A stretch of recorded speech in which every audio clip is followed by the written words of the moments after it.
Salut à tous et bienvenue sur la chaîne 12 points. Dans cette vidéo, je vais vous parler des infos essentielles de l'Eurovision 2024.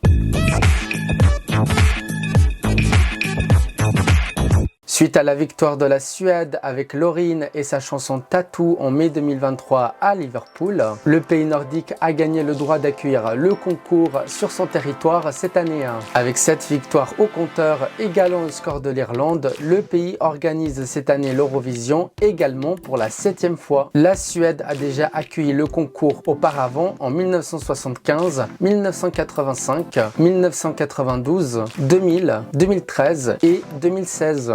Dans les jours suivant la victoire suédoise, plusieurs villes annoncent vouloir accueillir le concours comme Göteborg, Örnsköldsvik, Malmö ou encore Stockholm. Finalement, c'est la ville de Malmö qui a été choisie par l'UER et la SVT pour accueillir le concours les 7, 9 et 11 mai. Plus précisément, c'est à la Malmö Arena qu'aura lieu la 68e édition du concours Eurovision de la chanson. La ville a déjà accueilli l'événement en 1992 au Malmö Mässan et en 2013 à la Malmö Arena. Le slogan de cette édition sera United by Music comme l'année dernière. En effet, l'UER a décidé de garder ce slogan de façon permanente pour les prochaines éditions du concours. L'identité visuelle et le logo s'inspirent à la fois des aurores polaires et des égalisateurs de son et s'intitule The Eurovision Light.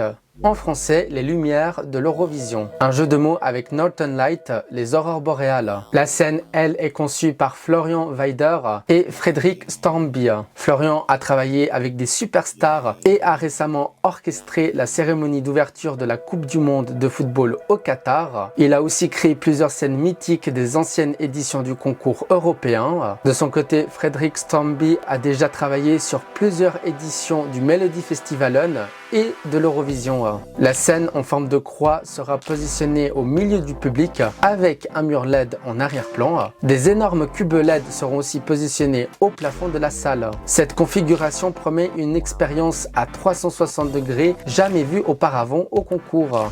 Et pour l'animation, on a droit à un retour et pas des moindres. Petra Mede, grande animatrice de télévision, humoriste et actrice suédoise. Elle a déjà présenté le concours européen 2 fois, en 2013 en solo et en 2016 avec Mans Zemerle. Elle a aussi animé avec l'animateur britannique Graham Norton les célébrations du 60e anniversaire de l'Eurovision en 2015. Petra aura pour acolyte cette année l'actrice suédo-canadienne Malin Ackerman, qui a joué dans plusieurs grands films, séries et téléfilms. Au niveau du nombre de participants, on est sur 37 cette année. Cela reste stable. On peut néanmoins noter le retrait de la Roumanie à cause des problèmes financiers de la TVR et le grand retour du Luxembourg avec RTL aux manettes après plus de 30 ans d'absence. Le système de vote restera quasiment le même pour cette édition 2024. Les 10 qualifiés de chaque demi-finale seront déterminés uniquement par un télévote. Ce vote débutera après le passage de toutes les chansons. En finale, le résultat sera basé sur un vote de jury environ 50% et le télévote environ 50%. Le reste du monde, quant à lui, pourra toujours voter.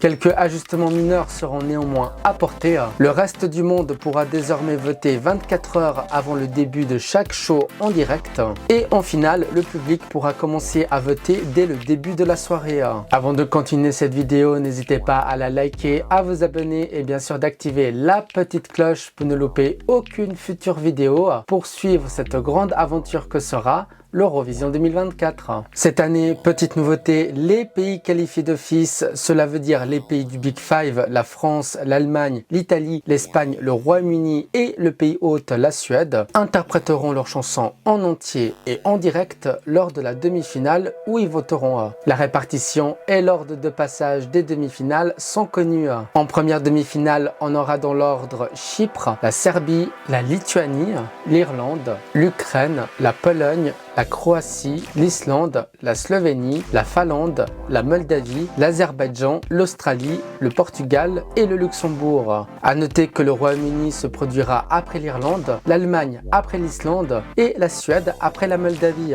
En deuxième demi-finale, on aura dans l'ordre Malte, l'Albanie, la Grèce, la Suisse, la Tchéquie, l'Autriche, le Danemark, l'Arménie, la Lettonie, Saint-Marin, la Géorgie, la Belgique, l'Estonie, Israël, la Norvège et les Pays-Bas. À noter que la France se produira après la Tchéquie, l'Espagne après la Lettonie et l'Italie après l'Estonie.